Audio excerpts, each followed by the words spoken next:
Hey guys, it's Julia and welcome back to my channel.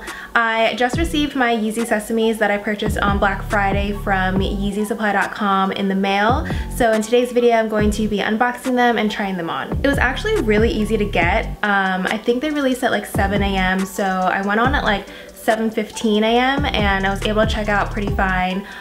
Usually with these releases, they always sell out pretty fast because of the bots, but I think this one was sitting for a little while. So I hope that if you guys wanted these, that you were able to get your hands on them. I've made a few Yeezy videos on my channel already. I did an unboxing and try-on for the Wave Runners, and then I did a few like outfit videos for the triple whites. So if you guys are interested in watching those, I'll leave those links just like throughout the video in the cards above. So here's the shoes. I wear a men's size 5 in Yeezys and in sneakers. I'm usually a women's size 6. And I could probably get away with wearing a 4.5, but honestly because of the prime knit material, it does fit pretty snug. So the size 5 just fits me perfectly.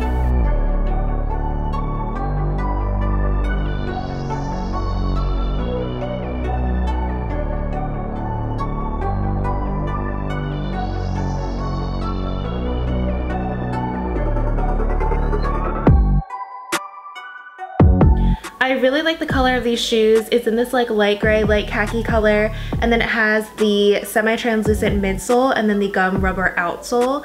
And these shoes are just great for like everyday wear. I do have the triple whites that I wear a lot, but these ones are just like another good classic to have. These shoes have a pull tab on the back, they have tonal embroidery and tonal laces, and then of course the Boost sole on the bottom, and then on the inside it says Adidas Yeezy. The fit on these sneakers are really great. It fits just like the other V2s. It fits me perfectly and they're super comfortable. I really love the Boost sole because it feels very light and airy. I do want to mention that before I wear any of my sneakers, I always spray the Jason Markk Repel spray on them just to protect it. It gives it that like extra protection of layer on top of the shoe, and it also makes it easier for when I clean the shoe too because I use all the Jason Markk products to clean it. And I'm actually going to be filming that video of how I clean my sneakers this week, so definitely stay tuned for that. Thank you guys so much for watching. I hope you guys enjoyed it. Please like and subscribe if you haven't already, and I'll see you in the next one.